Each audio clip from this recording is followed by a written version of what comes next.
There's this channel called Soft White Underbelly, which I think I've told you about, but it's crazy.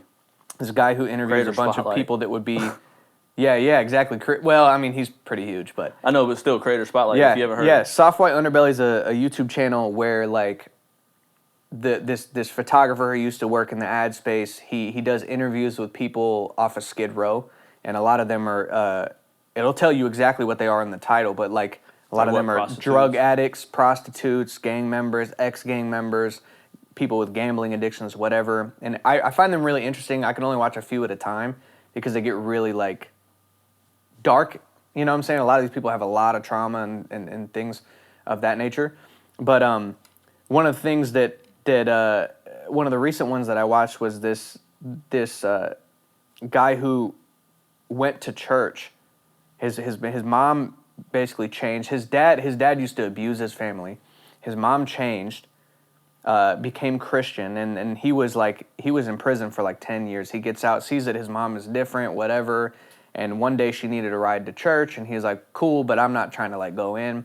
But he ends up sitting with the pastor, like comes up to him in the car and was like, yo, you want to come in and eat some food? And he's like, all right, I guess I'll eat some food. Mm-hmm. So he gets in there, and the pastor's like just discussing some things with him and breaking down some of the things that he thought maybe like he had wrong or like put him in a different perspective for him.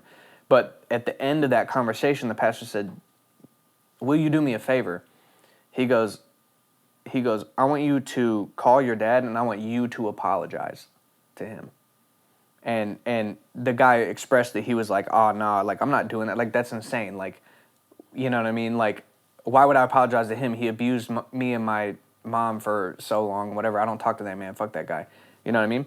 But he kind of like sat with it a little bit because he thought a lot of what the pastor was saying was decent. He ended up calling his dad and saying, can we meet? I'd like to talk to you.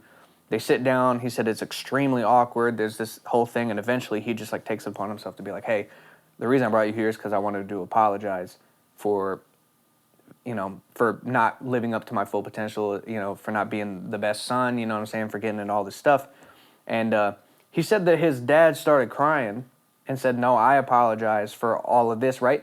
And it just took that one conversation in order for them to bridge that gap and realize that they had both grown out of that. And then their relationship after that flourished. He said that him and his dad are like inseparable now. That's incredible. Right? And it's insane. And I think that if you had not just put your pride aside, if you had not taken that responsibility onto yourself, then you're just accepting defeat as far as that relationship goes. Yeah, baby, need top 5 when I'm done going mental. Yeah, I'm locked in, you can peep my condition, man, the lab all winter. All summer, yeah, I went dumb, now I'm about to go dumb and throwing way more numbers on the board on mama.